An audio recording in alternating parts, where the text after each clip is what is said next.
Assalamualaikum warahmatullahi wabarakatuh. Saya di sini akan mewawancarai narasumber dari guru SMA 9 Tambun Selatan, yaitu Ibu Rahma Ifra, membahas mengenai respon bangsa Indonesia terhadap imperialisme dan kolonialisme. Baik, langsung saja ya Ibu, pertanyaan yang pertama.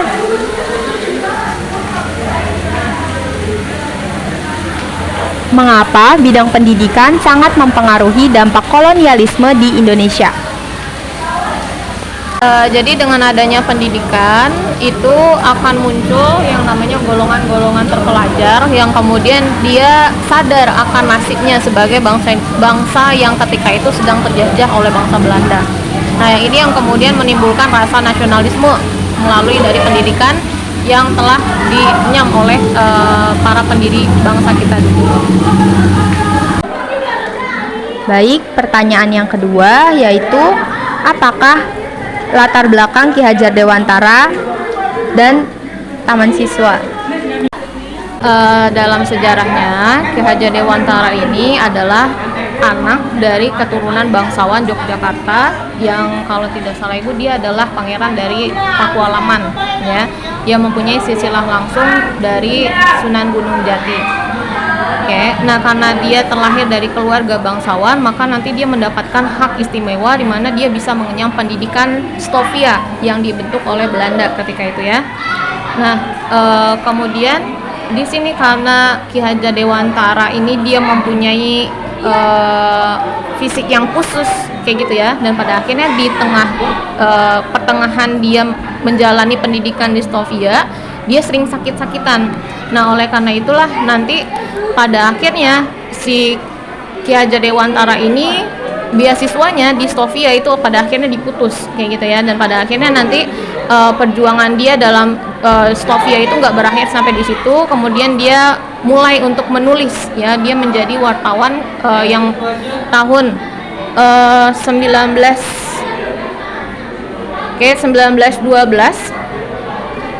dia pada akhirnya nanti bertemu dengan dua orang lainnya, yaitu Dr. Cipto dan Dewes Dekker ya. Jadi pada tahun 1912 itu Suwardi Suryaningrat ini bergabung ke partai politik Independentis yang memperkenalkan ide Indonesia Merdeka pertama kali, oke, dengan tiga serangkai ini.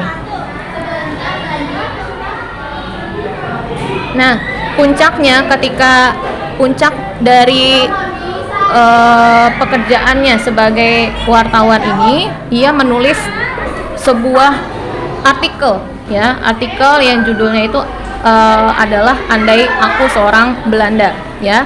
Andai Aku Seorang Belanda ini dia mengkritisi bagaimana Belanda itu merayakan 100 tahun kemerdekaannya di atas tanah jajahannya yaitu Indonesia. Oke. Dengan biaya yang diambil dari negara Indonesia yang ketika itu sedang terjajah kayak gitu ya. Nah, pada akhirnya tiga serangkai ini dia dikirim ke Belanda. Oke, dia diasingkan di Belanda, tapi di Belanda itu bukan berarti Suwardi Suryaningrat ini hanya diam saja, tapi dia juga kemudian mempelajari bagaimana pola pergerakan ya yang ada di Belanda melalui buku-buku, dan pada akhirnya ketika dia balik ke Indonesia, Suwardi Suryaningrat ini dia masih dipantau oleh pemerintah kolonial Belanda ya, dan pada akhirnya nanti dia masuk lagi ke penjara yang kedua kali kalau tidak salah Ibu itu di Batavia. Nah, namun di penjara ini ketika itu dia mendengar kabar istrinya yang ketika itu sedang mengandung anak ketiganya itu mengalami pendarahan kayak gitu kan, dan pada akhirnya dia diizinkan pulang untuk menjenguk istrinya itu. Oke. Nah, terus kemudian istrinya ini berpesan kepada Suwardi atau Ki Hajar Dewantara agar mau mendidik kaumnya yang ketika itu masih tertindas melalui pengajaran seperti itu.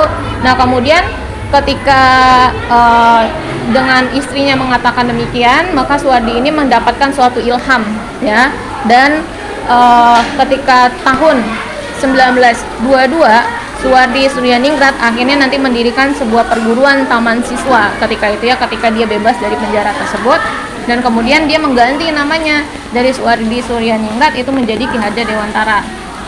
Oke.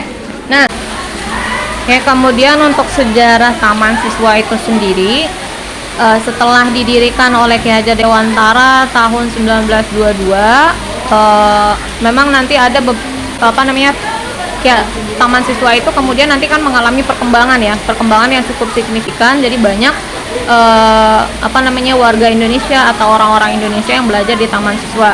Nah, namun dengan perkembangannya taman siswa ini mendapat perhatian khusus oleh pemerintah kolonial Belanda. Kalau nggak salah ketika itu pemerintah kolonial Belanda dipimpin oleh De Jonge kalau nggak salah itu ya. Nah, jadi pemerintah kolonial Belanda ini pada akhirnya nanti mengeluarkan sebuah undang-undang sekolah liar ya. Sekolah liar akibat dari perkembangan sekolah taman siswa. Oke, berarti di sini undang-undang sekolah liar, sekolah swasta itu harus dan tanda kutip ya, minta izin ya untuk melakukan setiap aktivitas dari sekolah tersebut. Oke. Nah, jadi minta izin ini dilakukan ke kepala pemerintahan daerah ya. Jadi undang-undang sekolah liar ini dibuat tanggal 1 Oktober 1932. Nah, jadi dengan adanya undang-undang sekolah liar ini adalah strategi politis yang dibentuk oleh pemerintah kolonial Belanda untuk membatasi pergerakan dalam bidang pendidikan ya. Kemudian upaya ini pada akhirnya nanti kan mempersulit pergerakan. Nah, jadi mempersulit pergerakan ini maksudnya adalah pemerintah kolonial itu sangat sulit untuk mengeluarkan izin tersebut kayak gitu ya, apalagi kalau itu berbau dengan aktivitas pergerakan nasional ya. Nah, terus kemudian Ki Hajar Dewantara itu akhirnya mencoba untuk melawan UU dari sekolah liar ini ya. Nah, terus pada akhirnya nanti taman siswa ini disegel oleh pemerintah kolonial Belanda dan bukan berarti perjuangan melalui pendidikan ini berakhir sampai di situ, tapi perjuangan ini nanti dilanjutkan oleh guru-guru yang ada di taman siswa, di mana pengajaran itu dia tetap berjalan ya, tapi berjalannya di rumah para guru tersebut. Nah, ini juga ada tantangannya juga. Jadi tantangannya adalah guru-guru itu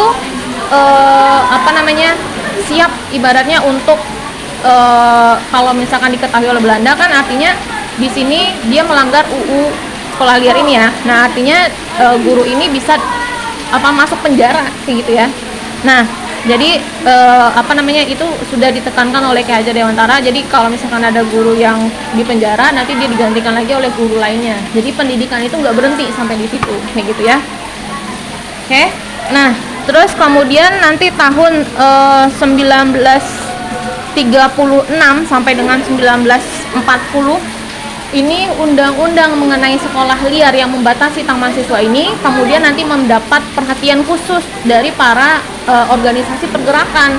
Nah, jadi organisasi pergerakan ini kan ada yang kooperatif, ada yang non kooperatif kan. Nah, jadi yang kooperatif ini nanti salah satunya ada Budi Utomo yang ketika itu sangat kooperatif dengan Belanda juga menentang undang-undang sekolah liar ini kayak gitu ya. Dan pada akhirnya undang-undang ditentang ini hampir semuanya ya, hampir seluruh dari organisasi pergerakan. Nah, jadi kasus ini kemudian nanti dibawa ke Volksstraat kayak gitu. Selanjutnya, pertanyaan yang ketiga yaitu apakah alasan Ki Hajar Dewantara membangun taman siswa dan bagaimana pendapat Ibu tentang ini? Jadi, alasan bagi Ki Hajar Dewantara untuk mendirikan taman siswa ya sesuai dari yang Ibu baca dari biografinya, itu ketika Ki Hajar Dewantara itu melihat sistem pendidikan kolonial Belanda yang sangat diferensiasi, ibaratnya sangat tidak dan juga tidak menguntungkan bagi bangsa Indonesia ya. Jadi pendidikan di kolonial Belanda itu hanya menguntungkan kepentingan kolonial, di mana dia hanya untuk mencari pekerja murah, sedangkan bangsa Indonesia itu selalu terjerumus dalam kebodohan karena tidak semuanya mengenyam pendidikan kayak gitu ya. Dan pada akhirnya inilah cita-cita dari Ki Hajar Dewantara yang telah melampaui zamannya ketika dulu kayak gitu ya. Jadi Ki Hajar Dewantara itu dia sudah melihat masa depan atau sudah memimpikan masa depan di mana Indonesia itu merdeka dan menjadi maju dalam bidang pemikiran melalui pendidikan kayak gitu. Oke. Ya, jadi kalau menurut Ibu Ki Hajar Dewantara ini adalah salah satu tokoh inspiratif dimana dia ketika masih muda saja itu sudah mempunyai cita-cita yang besar. Dan kalau dilihat dari kurun waktu pergerakan dari Ki Hajar Dewantara ini, dia butuh 3 dekade ya untuk untuk kemerdekaan Indonesia kayak gitu ya.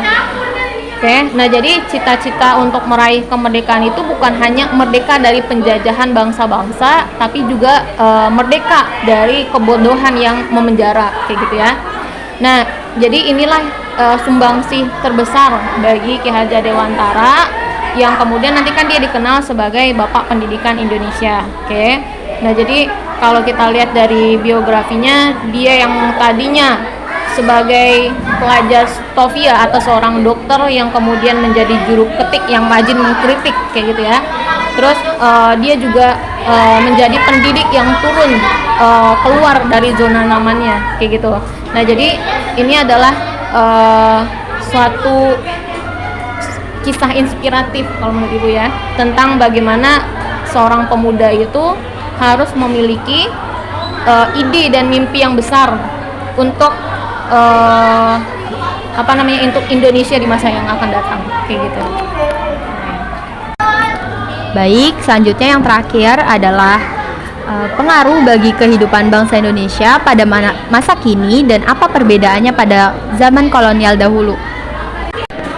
Perbedaan pendidikan kolonial dengan Indonesia masa kini itu yang pertama, pendidikan di masa kolonial dia bersikap diskriminatif ya. Tidak semua masyarakat Indonesia mengenyam pendidikan kecuali dia dari keturunan bangsawan. Terus pendidikan itu hanya untuk kepentingan bangsa Belanda, tidak untuk kepentingan bangsa Indonesia.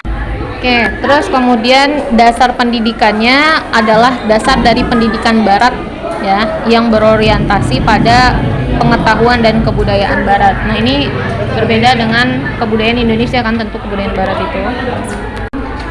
Kalau pendidikan masa kini, ya pendidikan Indonesia kan punya kurikulum dan sistem pembelajaran sendiri kan, yang tujuannya memang untuk memanusiakan manusia, gitu kan. Terus kemudian dan sistem pendidikan Indonesia saat ini tuh tidak mengenal yang namanya sistem diskriminasi. Jadi semua bangsa Indonesia itu berhak untuk mendapatkan pendidikan, dan prinsip-prinsip pendidikan ini atau khususnya bagi seorang pendidik juga mendapatkan inspirasi dari pemikiran Ki Hajar Dewantara. Itu tertuang dalam semboyannya, yaitu Ing Arso Suntolodo sama Ing Madya Mangunkarsa dan Tutwuri Handayani, seperti itu. Dan mungkin untuk selanjutnya silahkan kamu sendiri yang menganalisis perbedaan pendidikan kolonial dengan pendidikan Indonesia masa kini. Oke, itu saja, terima kasih. Assalamualaikum warahmatullahi wabarakatuh.